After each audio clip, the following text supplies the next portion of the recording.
no cry. So how is the baby going to fit into this season dramatically? Well, you see the baby. We have a baby. Daniel loves working with the baby. The baby actually, without giving too much away, the baby actually plays a very integral role in the season. It's not just, oh look, Sonny has a baby, and then you never see the baby again. So yeah, the baby plays, without spoiling anything, the baby plays a big role. That is but the fake baby is really, really heavy. The fake baby is really heavy. So heavy. Yeah. We had to invent a fake baby to have. And then it was so heavy that we ended up cutting its legs off. So now we just have like a fake torso and a head. And we're all happy because it's a lot lighter. It's a lot lighter. So wrong. The series is known for its great martial arts. You guys seem to step it up from first season. It was amazing. Second season, we were like, how are they going to top it? And you guys top it. The third season, this is being the third season. How did you guys make sure you added more adventure than you did the second season? Because that was just intense with the Baroness and all the Barons fighting finally. Right. So how are you topping it for this season? Well, first off, we're in the middle of a war. So Baron Chow and the Widow are in a war, which definitely ups the stakes, and we see the front lines of the war. And also by introducing Pilgrim and Cressida into this world, you're bringing in an entirely different sort of flavor than you've seen before, and that's allowed us to, really delve deeper into the Azra mythology and the sort of people with the dark eyes, and which has allowed us, I think, to have a lot of variety in the fighting. I mean, it's funny, the first conversation Daniel and I had about this season, which is how are we going to change up, how are we going to just mix up the fights, and what haven't we done yet? So, I think you see a lot of, Daniel's first fight in episode 1 of the season is very kind of brutal, hand-to-hand, no wires. The first fight of the season with the Widow and Moon is very in the vein of Crouching Tiger and House of Flying Daggers. But then you also have a lot of comedy as well this year. So we really, I think because we're expanding the world, we've been able to really expand the palette of the fights as well. I think that's kind of a Hong Kong thing too, is there's comedy in the fighting, and I kind of love that aspect of it as well, and trying to find those little beats so you can have a fight, but if someone hits you with a chicken at some point, you're going to take a bite out of that chicken, you know what I mean? I like those kind of Hong Kong fight rules when it comes to comedy during a fight, I think there's really little spaces something within the fight to have a bit of drama happening, whether it's comedy or whatever it is, that allows to breathe, and that fight has its own character on its own. Sure. Is the nunchuck thing a spoiler? No, in the fish. You have so there's a fight scene where in a marketplace where I use a dead octopus as a nunchucker. Exactly. Those things, I kind of love that about it. And also the scale of our fights mean that we have a whole marketplace selling. One store sells fish, so you then use that I think that scale goes up too in season 3. Good. All right. Well, thanks, guys. I'll go again. Okay. I'll go for it. Okay. So in season 2, Nathaniel Moon was an incredible character. Clipper, just like Sonny. Initially, I thought he was dead. What's the significance of bringing him back? Well, yes. Well, in season 3, the Widow has, when we begin, she's really sort of alienated everyone. She had the big throwdown with Tilda, Lady Bird with a chandelier dropping on you, and then Waldo had sort of become disillusioned and had left her, so she had to go out and recruit a new regent. And so she goes out and finds Moon, who was, we said in season 2, was a former Clipper, and you find out that he used to be her husband's regent, which is why she goes and recruits him. And then one of the things that she does is build him a mimic hand that, and again, that's really a homage to martial arts films as well. And we wanted it to have a bit of a steampunk vibe to it, so that it's a little tricked out. You know what I mean? So it's got a sword, it's got darts, it's got sort of different little weapons that he can use. So I think personally as well for me and Moon, and played by Sherman, is we had such a good time with him on the second season, and I think there are some people you meet during your time on a set who are not only talented and fucking nice as a person, but he works hard, And you said, so I think Sherman's been trying to I think a lot of his career trying to make a break and to try and make it in this business, and it's difficult. So when you find out that he's coming back as a season regular, you think, yes, it literally couldn't have happened to a better person, because he fucking works hard and he's good and he's nice to be around. I was curious about one thing, and it's something on the show. With the widow going on her rampage right now, with the act of desperation, it was explained in the opening prologue why there are no guns, but I've been kind of curious, who enforces that, and what's stopping somebody in an act of desperation from saying, if I don't bring out some heavy artillery, we're wiped out? Is how that law came into place ever going to be explored further? It's happening right now in the country. So what happens today means that there are no guns in 500 years. No, but the idea was that in the mythology, it was 100 years ago when these barons sort of pulled the world out of the dark ages of this Foundation Treaty, and they banished guns. So you've had 100 years where people haven't seen a gun, haven't made a gun, they don't know what guns are. So that's really frankly how we explain it in this world. There will come a time when that element of the show comes back into it. It's not something, frankly, you're really going to see this season. But the idea is, you're in a world that hasn't seen something for 100 years, and it's not like they have access to technology or to history books to even know what they were. So it's just a world. They don't know what a gun is. There's a lot of world building in the show, obviously. What are some of your biggest influence for post-apocalyptic movies, TV show, anything like that, and how far ahead have you planned for the story? Well, interestingly, I'll tell you what our influences weren't, which were not Mad Max, not Blade Runner, because that's basically, both of those movies came out in 1982, and they have influenced post-apocalyptic world building for the last 35, 40 years. So what we really tried to do was lean into more of, Sergio Leone, Chinese cinema, historical cinema, and Japanese samurai films. So I think that's why the world has a lot of color in it. That's why it's a dystopian future, and there's certainly no, electronics. But we wanted the world to have color. We didn't want to be Book of Eli. We didn't want to be, frankly, every other post-apocalyptic show that you see or movie. So the widow has lost her way as the savior to this franchise. So is someone going to pick up that mantle? Well, I would say the widow's trying to pick up that mantle. She's really trying to sort of get herself, back. I love your thing. Yeah, here she's like, good luck with that. But she, I think she, and the things that she did in season 2, she's going to have to deal with. You know what I mean? And come to terms with them. So they're not things that we just oh, that happened, and now we don't talk about it anymore. It's something that's very much dealt with. Yeah, I think it continues to be an emotional struggle for her dealing with that. Yeah, no, exactly. So I think she's trying to get it back, because I think what Chow represents is so brazenly the old world that nobody wants, that I think it still gives the widow still looks like a better option than Chow. So we'll see. Lorraine, can you talk about your hand in creating Cressida and what you needed to know about the show to get up to speed fast enough to pitch up right now? I watched the first 2 seasons back to back, and realized that I hadn't seen anything like this on television. And I've been wanting to get into this genre for the longest time, and all I had to get hired to play lawyers and doctors, and I really wanted to play dress up and wield swords and do sword play and fight and fly and all the extraordinary things I do in this season.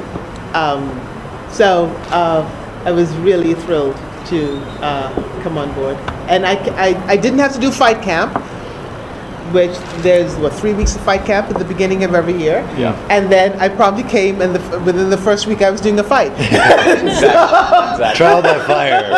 Trial by fire. And realized that I really loved it. It's not as hard as it looked, and then it is really much harder than it looks. And so it's kind of like being in the sandbox with these guys. That's what it feels like. Go ahead. Yeah, so sorry for asking again, but last season we saw the small stories that eventually all built up together. are we, because there's so many characters, new characters, and the other characters from previous, are we going to see the small build-ups of each storyline and then it comes all together, or are we all going to have it all together and like with all of them together? The story's definitely, you're right about season 2. You had sort of the Sunny story, the Sunny Baji story, the Widow story, the Quinn story, and then they all kind of converge at the end. This season, we wanted those stories to crash into each other sooner. So you're going to see a lot more interaction between the characters. You know, I mean, I remember even talking to Emily and saying, you know, last year the majority of your scenes were with Tilda and with Waldo, you know, and this season she's, you know, interacting with a lot more characters, as is Baji, as is Sunny, Pilgrim and Cressida as well. You know, so I think it's something we definitely wanted to see, you know, a lot more, you know, interconnectivity between the characters. And also what's great is you get to write scenes for characters who hadn't met each other after 2 seasons, which is also cool. Yeah. Are we done with the monastery? We are not done with the monastery. Are we going to see what happened at the end with how they all came against the master and everything? What the fallout from that was? Sorry, say that again? So how they all came against the master at the end, that's how we left it off? Oh yeah, we get back to the monastery story. Right. So yeah, that's all I can say. Yes. I like how you guys cast some actors who have real martial arts background. So with season 1 and 2, you had Kun Lei as a guest star, and this season you have Louis Tan. Yeah. Can you tell us a bit about what he brought to the table? Well, it's just always, I mean, it is a lot easier when you have someone that can actually do all that stuff and they have that foundation already. So, I mean, of course, we have the fight camp and we train people, but when someone comes to the table with that skill set, then it just makes it a lot easier, and then we can make even crazier stuff. Like I said earlier, we create the fights based on the strengths of each individual actor. And so if someone has a broad palette of tools like that, then it becomes much easier, much more fun for us to do something crazier with it. So Louis was a great ad. It was great to have him on board and have that experience that he has, you know, since a little kid learning martial arts, and then his family being in the film business. You know, all that helps to create these fights. And he was really excited because he's finally getting to do it on a really cool show. Yeah. What are some of your personal preferences for Kung Fu, either in movies or just martial arts in general? Like what kind of personal preferences? Well, personally, I'm big on Bruce Lee and Jet Li, and obviously Enter the Dragon is a timeless classic, so I'm just wondering what do you guys think about it? Yeah, I'm kind of more in that realm where it's mostly Asian stuff. I'm not really a Chuck Norris fan, or Van Damme, or that kind of stuff. That era, like I grew up in that era, the 80s, you know, martial arts American films. But really what got my imagination going was the wuxia Chinese films, right? And I think that's the heavier influence on our show than let's say the American stuff. But mostly, Chinese and then maybe Japanese samurai stuff as well. So Quinn is dead, so is Vale.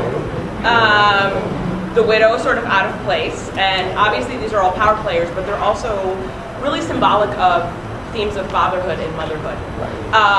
So how are those two themes going to change with the players changing this season? What are those two things going to look like, if you can share, this season that it might not have looked like last season? Well, I think, first of all, you have Sunny as a single samurai father who's fighting for his son. You have the Widow and Tilda, who are going to have to find a different version of their relationship. You know, when we meet them again at the beginning of the season, Tilda and the Widow are very much at odds. But I think it's like a lot of, you know, it's a lot of young women and their mothers, and I have a 18-year-old daughter and a wife, and it's fun to watch every day. But you get to see how that evolves, and how Tilda used to have this absolute sort of love and devotion for the Widow, and the Widow always had, you know, thought she could control Tilda and tell her anything she wanted to, you know, hear to kind of keep her in line. But now Tilda sees her mother in a different way, and they have to come back to each other in I think in a much more adult relationship than what they had before. And I think Tilda also, even though she lives in the Badlands, saw the world in a very black and white way, and she has to realize that some of the choices that you make are, you know, morally gray. And frankly, Lydia helps her in that. Lydia's someone who's been in the Badlands forever. She's been at the top, she's been at the bottom, she's been a survivor, and she knows how the game is played. So I think that's something that'll play. So you have Tilda, who has these two, you know, it's almost like the mother she hates at the moment, and like the cool aunt who she can turn to for advice. You have Sunny, who's literally trying to be a single dad, Vale's last words were, teach him how to be good. How do you do that in this world, and how do you do that with all these tattoos on his back? Then you have Pilgrim, who's come into the Badlands as a sort of fanatical religious figure, but he's sort of preaching a different kind of, way to that the world should be. And the idea that he's the shepherd and this is his flock, and he and Cressida are sort of inviting people in. Like, if you want to get away from these barons where you guys are basically cannon fodder for these powerful people, we'll come to us, and we're going to build something new together that deals more in faith. And we'll start to see how MK gets seduced by that. MK, who has always been looking for some sort of father figure, who's been abandoned and lied to at various points in the show, and how he gets drawn into that world. So I think there's a lot of, and then you have Louis Tan, who plays Gaius Chow, who is Baron Chow's black sheep abolitionist brother, who, she's basically kept in a cage for many years, and how he escapes, and then what is his relationship to his family when you're that person and your family has that kind of history. So I think there's definitely a lot of parents and as opposed to mothers and daughters, fathers and sons, it's really parents and children, and I think even Tilda says it, which is prescient, which is, how do we, if we want to change the world, we have to stop this cycle of violence that we're in, and not repeat the mistakes of the older generation. So I think there's a lot of those things running through it this year. We have time for one more question. Lorraine? Lorraine, coming from a show like Orange is the New Black, where it's, women, it's just women, pretty much, and a show like, coming to a show like The Badlands, which I think a lot of the women are kind of the power players on that show. When you get a script now that doesn't have such strong female characters, like, what's your reaction to that? Are you... I send them back to my agent. Yeah. I'm so not interested in those anymore, and I'm also not interested in playing. I've gotten very, very spoiled. I'm not interested in women who are archetypal and only represent one thing. I want dimension and complexity and interesting, unpredictable women. I like the danger of unpredictability. Yeah. And Lorraine's amazing in the season. I think what's great about her and Babu and Nick, when he came too, it's like, you got to come into this world and be ready to play, and just feel like you're in it. I remember, when Lorraine, when she shot her first scenes with Babu, and I felt like, yes, she snapped into this world because she came to play. We tried to write a character with real agency, so that she was strong. But strong in a different way than you'd seen, and again, also we didn't want to do another version of the Widow, another version of Chow. It's like, what can she bring to this world? And we developed a whole, Azarian language, which Lorraine learned. And I knew. Yes, there you go. No idea what you said. So I think that's the thing too, is when everybody comes to do the show, they really are all in, and I think it's. So, and I think that's frankly the appeal of our show, because you're like, how would you like to uproot yourself and move to Ireland? So it's just like, if we didn't do something interesting, I don't think we would get actors of this caliber. So, and I think that's, and we're really grateful that they're in the show and just help us to keep expanding this story. So thank you guys. I think, to be fair though, I think when the part of the, for me anyway, part of the allure is that I think Alan Miles are very good at giving you a bit of ownership over your character, at the very least. Very much. So I think once you have that, then why wouldn't you be all in? Because that's up to you. What comes out is up to you. What you put in is what you see on screen. So to not do that seems silly, and you don't often get that. Where someone says, "What do you want to do? Is the script all right? What would your character say?" You know what I mean? It's kind of rare and great to do, and I think it gets a lot of good stuff out of people because they give a shit. They're not afraid of the hard questions. Yeah. Because you shoot them off some really tough questions and you get, let's think about that. I'll be right back. And they come back and the answers are terrific. It's something that you can take and run with. That's been really exciting.